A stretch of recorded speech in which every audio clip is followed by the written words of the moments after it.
안녕하세요. 여러분, 오늘은 구약 성경 소선지서의 마지막 책인 말라기를 함께 살펴보는 시간을 갖겠습니다. 말라기라는 이름은 나의 사자 또는 나의 심부름꾼이라는 뜻을 가지고 있습니다.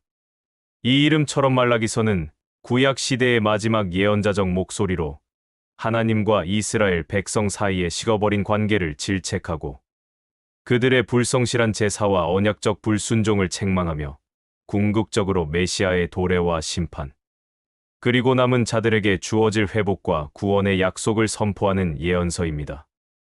말라기는 학개와 스가랴 선지자 이후 느헤미야 시대와 비슷한 시기인 주전 5세기 중반에 활동했으며 성전은 재건되었지만 영적으로는 여전히 무기력하고 형식에 갇힌 백성들의 모습을 적나라하게 보여줍니다. 말라기는 왜 그토록 날카로운 질책과 질문 형식으로 메시지를 전했을까요? 당시 백성들은 하나님의 말씀을 어떻게 부정하고 불순종했을까요? 그리고 하나님의 준엄한 경고 속에서도 말라기서가 궁극적으로 우리에게 전하는 메시아를 통한 영원한 구원과 회복의 메시지는 무엇일까요? 우리는 말라기서 속에서 인간적인 냉담함과 불신을 넘어 그 모든 것을 뛰어넘는 하나님의 놀라운 사랑과 신실하심을 동시에 발견하게 될 것입니다. 오늘 우리는 말라기 4장 전체를 시간 순서대로 살펴보며 백성들의 질문과 하나님의 답변 형식으로 진행되는 논쟁들, 곧 하나님의 사랑에 대한 의문, 더럽혀진 제사, 언약적 불순종에 대한 책망, 그리고 궁극적으로 의로운 해이신 메시아의 도래와 심판, 그리고 남은 자들의 회복에 이르기까지 말라기서가 전하는 경고와 소망의 메시지를 깊이 있게 묵상해 볼 것입니다. 지금부터 질문과 답변의 드라마 말라기의 세계로 함께 떠나보시죠. 말라기서는 총 4장으로 구성되어 있으며 6가지의 논쟁적인 질문과 답변 형식으로 진행됩니다. 말라기 선지자는 바벨론 포로에서 귀환한 백성들이 성전을 재건한 이후 영적으로 무감각해지고 형식주의에 빠져있던 시기에 활동했습니다. 율법의 준수가 느슨해지고 사회적 불의가 만연했던 때였습니다. 1점 첫 번째 논쟁 하나님의 사랑에 대한 의문 말라기 1장 1에 5절 말라기서는 하나님과 백성 사이의 대화 형식으로 시작합니다. 백성들은 하나님의 사랑을 의심하고 하나님은 그들에게 당신의 변치 않는 사랑을 상기시키십니다. 하나님의 사랑에 대한 백성들의 반문. 말라기서는 여호와께서 말라기를 통하여 이스라엘에게 말씀하신 경고의 말씀이라 로 시작합니다. 여호와께서 이르시되 내가 너희를 사랑하였노라 하나 너희는 이르기를 주께서 어떻게 우리를 사랑하셨나이까 하는도다. 하나님은 당신의 사랑을 선포하시지만 백성들은 어떻게 우리를 사랑하셨나이까 라고 반문합니다. 이는 하나님의 사랑에 대한 백성들의 무관심과 불신을 보여줍니다. 야곱과 에서의 비유를 통한 하나님의 사랑 증명.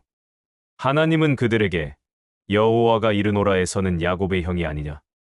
그러나 내가 야곱은 사랑하였고 에서는 미워하였으며 라고 말씀하십니다. 에서는 미워하여 그의 산들을 황폐하게 하고 그의 산업을 광야의 이리에게 넘기셨습니다. 에돔에서의 후손이 우리가 허물어진 곳을 다시 쌓으리라 말해도 하나님은 그들이 쌓아도 할 것이며 그들을 악한 지역이라고 부를 것이라고 말씀하십니다. 이는 하나님께서 이스라엘을 선택하시고 보호하셨던 과거의 역사를 상기시키며 당신의 사랑을 증명하시는 것입니다. 이스라엘은 이를 통해 하나님의 선택적인 사랑을 깨달아야 했습니다. 너희 눈으로 볼 것이요 이르기를 여호와께서는 이스라엘 지역 밖에서도 크시다 하리라. 이스라엘이 하나님의 위대하심을 깨달을 것이고 이방인들도 하나님을 인정하게 될 것입니다. 2점 두 번째 논쟁 더럽혀진 제사에 대한 책망 말라기 1장 6절-2장 9절. 이 부분은 제사장들과 백성들이 하나님께 드리는 제사를 경멸하고 더럽혔던 행위를 책망하며 그들의 불성실한 태도를 지적합니다. 제사장들의 불경건함에 대한 책망. 내 이름을 멸시하는 제사장들아, 나 만군의 여호와가 너희에게 이르기를 아들은 그 아버지를, 종은 그 주인을 공경하나니. 내가 아버지일진대 나를 공경함이 어디 있느냐? 내가 주인일진대 나를 두려워함이 어디 있느냐 하나. 너희는 이르기를 우리가 어떻게 주의 이름을 멸시하였나이까 하는도다. 하나님은 제사장들이 자신을 공경하지 않고 멸시한다고 책망하시지만 제사장들은 우리가 어떻게 주의 이름을 멸시하였나이까? 라고 반문합니다. 하나님은 그들의 죄를 구체적으로 지적하십니다. 너희가 더러운 떡을 나의 제단에 드림이라. 그들은 눈먼 것, 저는 것, 병든 것을 제물로 바쳤습니다. 만군의 여호와가 이르노라 너희가 눈먼 희생 제물을 바치는 것이 어찌 악하지 아니하며 저는 것, 병든 것을 드리는 것이 어찌 악하지 아니하냐. 이런 불완전한 제물을 총독에게 바친다면 받겠느냐고 반문하시며 하나님을 얼마나 경멸하는지를 깨닫게 하십니다. 하나님은 이런 불결한 제물을 받지 않으실 것이며 오히려 이방인들이 하나님께 드리는 제사가 더 깨끗하다고 말씀하십니다. 제사장들은 제사를 귀찮아하고 멸시하며 도둑질한 것이나 저는 것, 병든 것을 가져와 바쳤습니다. 제사장들에게 임할 심판. 만군의 여호와가 이르노라 제사장들아 이제 너희에게 이 명령을 내리노라 너희가 만일 듣지 아니하며 마음에 두지 아니하여 내 이름을 영화롭게 하지 아니하면 내가 너희에게 저주를 내려 너희의 복을 저주하리라. 하나님은 제사장들이 순종하지 않으면 저주가 임할 것이라고 경고하십니다. 그들의 씨앗을 꾸짖고 절기 희생의 똥을 그들의 얼굴에 바를 것이라고 말씀하시며 그들을 수치스럽게 만드실 것입니다. 하나님은 레위와 맺었던 생명과 평강의 언약을 상기시키십니다. 과거 레위인들은 하나님을 경외하고 진리의 율법을 입에 두며 많은 사람을 죄악에서 돌이키게 했습니다. 대저 제사장의 입술은 지식을 지켜야 하겠고 사람들은 그의 입에서 율법을 구하게 되어야 할 것이니 그는 만군의 여호와의 사자가 됨이거늘 제사장의 중요한 역할을 강조합니다. 그러나 그들은 그 길에서 떠나 많은 사람을 율법에서 떠나게 했고 언약을 깨뜨렸기 때문에 하나님은 그들을 모든 백성 앞에서 멸시하고 천대하게 하실 것이라고 심판을 선언하십니다. 3.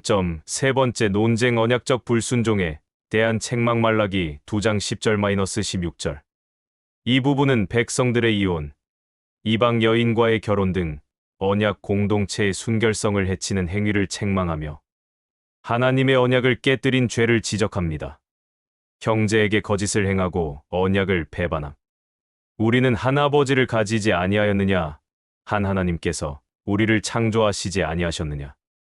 어찌하여 우리가 각기 형제에게 거짓을 행하여 우리 조상들의 언약을 욕되게 하느냐? 하나님은 이스라엘이 모두 한 하나님에게서 났음을 상기시키며 서로 형제를 속이고 언약을 깨뜨리는 행위를 질책하십니다.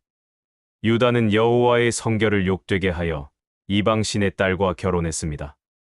이런 행위를 하는 자는 야곱의 장막에서 끊어버릴 것이라고 심판을 선언하십니다. 이혼에 대한 책망. 너희가 또 이런 일을 행하나니 곧 눈물과 울음과 탄식으로 여호와의 제단을 가리게 하도다. 그러므로 여호와께서 다시는 너희의 헌물을 돌아보지도 아니하시며 그것을 너희 손에서 기꺼이 받지도 아니하시거늘. 백성들의 잘못된 행위로 인해 하나님이 그들의 제사를 받지 않으신다고 지적하십니다. 백성들이 어찌 됨이니까? 라고 반문하자 하나님은 그들이 젊은 시절에 결혼했던 아내를 배신했기 때문이라고 말씀하십니다. 하나님은 남은 영이 있는 자는 그렇게 행하지 아니하며 오직 한 사람을 지으셨거늘 어찌하여 그리하셨느냐? 이는 경건한 자손을 얻고자 하심이라. 결혼의 신성한 목적을 상기시킵니다. 이스라엘의 하나님 여호와가 이르노니 나는 이혼하는 것을 미워하며 자기 옷으로 학대를 가리는 자를 미워하노라. 만군의 여호와의 말이니라.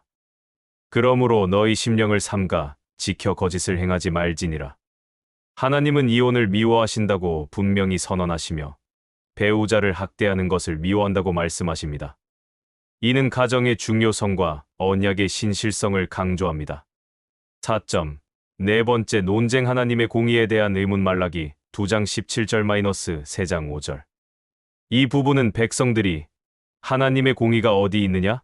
고 불평하자 하나님께서 당신의 사자를 보내 심판을 행하시고 당신의 공의를 드러내실 것임을 선포하십니다. 하나님의 공의에 대한 백성들의 반문. 너희가 말로 여호와를 피곤하게 하고도 이르기를 우리가 어떻게 여호와를 피곤하게 하였나이까 하는도다. 이는 너희가 말하기를 모든 악을 행하는 자는 여호와께서 기뻐하시며 또 이르기를 공의의 하나님이 어디 계시냐 함이라. 백성들은 악을 행하는 자가 복을 받고 의로운 자가 고통받는 현실을 보며 하나님의 공의가 어디 있느냐? 고 불평했습니다. 이는 하나님을 피곤하게 하는 말이었습니다. 여호와의 날과 심판 선언. 만군의 여호와가 이르노라 보라, 내가 내 사자를 보내리니 그가 내 앞에서 길을 준비할 것이요. 또 너희가 구하는 바 주가 갑자기 그의 성전에 임하시리니 곧 너희가 사모하는 바 언약의 사자가 임하실 것이라. 하나님은 메시아의 길을 예비할 내 사자 세례 요한을 예표를 보내실 것이고 그 후에 언약의 사자 메시아 예수 그리스도께서 갑자기 성전에 임하실 것이라고 예언합니다. 그가 임하시는 날을 누가 능히 당하며 그가 나타나는 때에 누가 능히 서리요. 그는 금을 연단하는 자의 불과 표백하는 자의 잿물과 같을 것이라. 메시아의 임재가 정련공의 불처럼 죄악을 태우고 정결하게 할 것이라고 말씀하십니다. 그가 레위 자손을 깨끗하게 하여 의로운 제물을 드리게 하실 것이며 유다와 예루살렘의 헌물이 옛날과 같이 여호와께 기쁨이 될 것이라고 약속하십니다. 내가 심판하러 너희에게 임할 것이라. 하나님은 마술사, 간음하는 자, 거짓 맹세하는 자, 품꾼의 삭세에 대하여 억울하게 하는 자, 과부와 고아를 압제하는 자, 나그네를 억울하게 하는 자들을 속히 심판하실 것이라고 선언하십니다. 5.5번째 논쟁 11조와 헌물에 대한 책망 말라기 3장 6에 1, 2절. 이 부분은 백성들이 11조와 헌물을 도둑질하고 있음을 책망하며 온전한 11조를 드릴 때 주어질 하나님의 축복을 약속합니다. 11조 도둑질에 대한 책망. 나 여호와는 변하지 아니하나니 그러므로 야곱의 자손들아 너희가 소멸되지 아니하느니라. 하나님은 변치 않으시는 분이시기에 이스라엘이 완전히 소멸되지 않았음을 상기시킵니다. 만군의 여호와가 이르노라, 너희 조상들의 날로부터 너희가 나의 규례를 떠나 지키지 아니하였도다. 그런즉 내게로 돌아오라. 그리하면 나도 너희에게로 돌아가리라 하였더니 너희가 이르기를 우리가 어떻게 하여야 돌아가리이까 하는도다. 백성들은 다시 한번 어떻게 하여야 돌아가리이까? 라고 반문하며 자신들의 죄를 깨닫지 못합니다. 사람이 어찌 하나님의 것을 도둑질하겠느냐?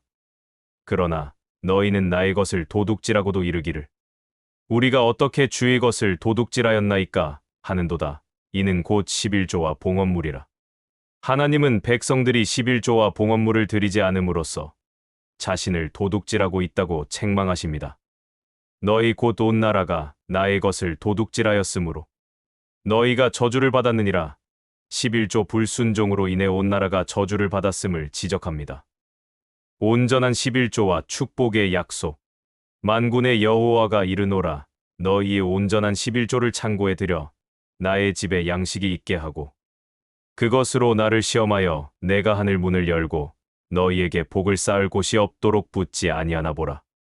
하나님께서는 온전한 11조를 드릴 때 하늘 문을 열고 복을 쌓을 곳이 없도록 부어주실 것이라고 약속하시며 백성들에게 자신을 시험해보라고 도전하십니다. 하나님께서 황충을 금하여 토지 소산을 먹어 없애지 못하게 하시고 밭에 포도나무 열매가 기한 전에 떨어지지 않게 하실 것입니다. 너희 땅이 아름다워짐으로 모든 이방인들이 너희를 복되다 하리라. 만군의 여호와의 말이니라. 순종을 통해 이스라엘이 다시 복을 받고 이방인들로부터 칭송을 받게 될 것이라고 예언합니다. 6.6번째 논쟁 의인을 기뻐하지 않는 것에 대한 의문 말라기 3장 13절-4장 6절. 이 부분은 백성들이 하나님을 섬기는 것이 헛되다고 불평하자 하나님께서 의인과 악인을 분별하실 것이며 여호와의 날에 남은 자들을 구원하고 악인들을 심판하실 것임을 약속합니다. 하나님을 섬기는 것이 헛되다는 불평. 여호와가 이르노라, 너희가 완악한 말로 나를 대적하고도 이르기를 우리가 무슨 말로 주를 대적하였나이까 하는도다. 백성들은 다시 자신들의 완악함을 깨닫지 못하고 반문합니다. 이는 너희가 말하기를 하나님을 섬기는 것이 헛되니 만군의 여호와 앞에 그 명령을 지키며 슬프게 행하는 것이 무엇이 유익하리요. 지금 우리는 교만한 자가 복되다 하며 악을 행하는 자가 번성하며 하나님을 시험하는 자가 화를 면한다 하노라 함이라. 백성들은 하나님을 섬기는 것이 유익하지 않으며 오히려 교만한 자와 악을 행하는 자가 번성하는 것을 보며 불평했습니다. 이는 하박국 선지자의 질문과 유사하지만 여기서는 불평의 수준이 훨씬 높습니다. 하나님을 경외하는 자들에 대한 약속. 그때의 여호와를 경외하는 자들이 피차의 말함에 여호와께서 그것을 분명히 들으시고 여호와를 경외하는 자와 그 이름을 존중히 여기는 자를 위하여 여호와 앞에 있는 기념책에 기록하셨느니라. 낙심한 백성들 가운데서도 하나님을 경외하고 믿음을 지키는 남은 자들이 있었습니다. 하나님은 그들의 대화를 들으시고 그들을 기념책에 기록하셨습니다. 만군의 여호와가 이르노라 내가 정한 날에 그들을 나의 특별한 소유로 삼을 것이요. 또 사람이 자기를 섬기는 아들을 아낌같이 내가 그들을 아끼리니 그때에 너희가 돌아와서 의인과 악인을 분별하고 하나님을 섬기는 자와 섬기지 아니하는 자를 분별하리라. 하나님은 심판의 날에 그들을 특별한 소유로 삼으시고 아들을 아끼듯 아끼실 것이며 그때에 의인과 악인이 명확히 분별될 것이라고 약속하십니다. 여호와의 날과 의로운 해의 도래. 만군의 여호와가 이르노라 보라 용광로 불같은 날이 이르리니 교만한 자와 악을 행하는 자는 다 지푸라기 같을 것이라. 그 이르는 날에 그들을 살라 그 뿌리와 가지를 남기지 아니할 것이로되 여호와의 날은 교만한 자와 악인들에게는 용광로 불같은 심판의 날이 될 것입니다. 그들은 뿌리까지 남김없이 불태워질 것입니다. 내 이름을 경외하는 너희에게는 공의로운 해가 떠올라 치료하는 광선을 비추리니 너희가 외양간에서 나온 송아지같이 뛰리라. 그러나 하나님의 이름을 경외하는 자들에게는 이로운 해 메시아 예수 그리스도가 떠올라 치료하는 광선을 비출 것입니다. 그들은 송아지같이 기뻐 뛸 것이며 모든 질병과 고통에서 벗어나게 될 것입니다. 너희가 악인을 밟을 것이니 그들이 나의 정한 날에 너희 발바닥 밑에 재와 같으리라. 만군의 여호와의 말이니라. 악인들은 심판을 받아 의로운 자들의 발 아래 놓일 것입니다. 결론 율법 준수와 엘리야의 사역 예언. 너희는 내가 호렙에서 온 이스라엘을 위하여 내 종 모세에게 명령한 법 곧 율례와 법도를 기억하라. 하나님은 백성들에게 모세의 율법을 기억하고 지킬 것을 명령하십니다. 보라 여호와의 크고 두려운 날이 이르기 전에 내가 선지자 엘리야를 너희에게 보내리니 그가 아버지의 마음을 자녀에게로 돌이키고 자녀들의 마음을 그들의 아버지에게로 돌이키게 하리라. 돌이키지 아니하면 두렵건대 내가 와서 저주로 그 땅을 칠까 하노라 하시니라. 구약 성경의 마지막 예언은 여호와의 크고 두려운 날 메시아의 재림과 심판 이전의 선지자 엘리야 신약에서 세례 요한으로 성취를 보내실 것이라는 약속입니다. 엘리야의 사역은 가족 간의 관계를 회복시키고 백성들의 마음을 하나님께로 돌이키는 것이었습니다. 만약 그들이 돌이키지 않으면 하나님이 저주로 그 땅을 치실 것이라는 경고로 구약의 예언이 마무리됩니다. 이는 신약 시대를 바라보는 중요한 다리 역할을 합니다. 우리는 오늘 말라기 4장 전체를 통해 하나님과 이스라엘 백성 사이의 영적인 냉랭함과 불성실에 대한 질책, 그리고 궁극적으로 메시아의 도래와 심판, 그리고 남은 자들에게 주어질 놀라운 회복과 구원의 메시지를 살펴보았습니다. 말라기서는 구약 시대의 마지막을 장식하며 신약 시대를 향한 강력한 다리 역할을 수행합니다. 말라기서는 오늘날 우리에게 다음과 같은 중요한 영적 교훈을 남깁니다. 첫째, 하나님은 변치 않는 사랑으로 우리를 사랑하시며 우리의 불신에도 불구하고 당신의 신실하심을 증명하신다는 것입니다. 백성들이 하나님의 사랑을 의심했지만 하나님은 야곱과 에서의 비유를 통해 당신의 선택적이고 변치 않는 사랑을 상기시키셨습니다. 이는 우리가 하나님의 사랑을 의심할 때마다 그분의 신실하심을 기억해야 함을 가르쳐줍니다. 둘째, 형식적인 예배와 불성실한 헌신은 하나님을 기쁘시게 할 수 없다는 것입니다. 제사장들과 백성들이 드린 눈먼 것, 저는 것, 병든 재물은 하나님의 이름을 멸시하는 행위였습니다. 이는 우리가 삶의 모든 영역에서 진실하고 온전한 마음으로 하나님께 헌신해야 함을 강조합니다. 특별히 11조는 단순히 재정적인 행위가 아니라 우리의 마음이 어디에 있는지를 보여주는 믿음의 표현입니다. 셋째, 하나님은 언약에 신실하시며 가정의 순결성과 관계의 중요성을 강조하신다는 것입니다. 이혼과 이방인과의 결혼에 대한 책망은 하나님께서 가정을 소중히 여기시고 우리가 언약 공동체 안에서 서로에게 신실해야 함을 보여줍니다. 넷째, 여호와의 날은 반드시 오며 그 날에 의인과 악인이 명확히 분별될 것이라는 것입니다. 교만한 자와 악인에게는 심판의 날이 되겠지만 하나님을 경외하는 자들에게는 이로운 해이신 메시아가 떠올라 치료와 기쁨을 주실 것입니다. 이는 우리가 마지막 날을 소망하며 의로운 삶을 살아가야 할 이유가 됩니다. 다섯째, 구약의 마지막 메시지는 메시아의 도래를 예비하는 엘리야의 사역과 회개를 촉구한다는 것입니다. 말라기서는 구약과 신약의 간극을 연결하며 메시아이신 예수 그리스도를 통해 완성될 하나님의 구원 계획을 바라보게 합니다. 이는 우리가 계속해서 하나님의 말씀에 순종하고 예수 그리스도를 통해 진정한 회복과 구원을 경험해야 함을 가르쳐 줍니다. 말라기서는 오늘날 우리가 사는 시대에도 여전히 강력한 경고와 함께 놀라운 소망의 메시지를 전합니다. 하나님의 변치 않는 사랑을 기억하고 온전한 마음으로 그분을 예배하며 마지막 날에 우리를 구원하실 의로운 해이신 예수 그리스도를 소망하며 살아가시기를 축복합니다. 오늘 말라기 해설이 여러분의 신앙 여정에 깊은 통찰과 감동을 주었기를 바라며 다음 시간에도 더욱 유익한 성경 이야기로 찾아뵙겠습니다. 감사합니다.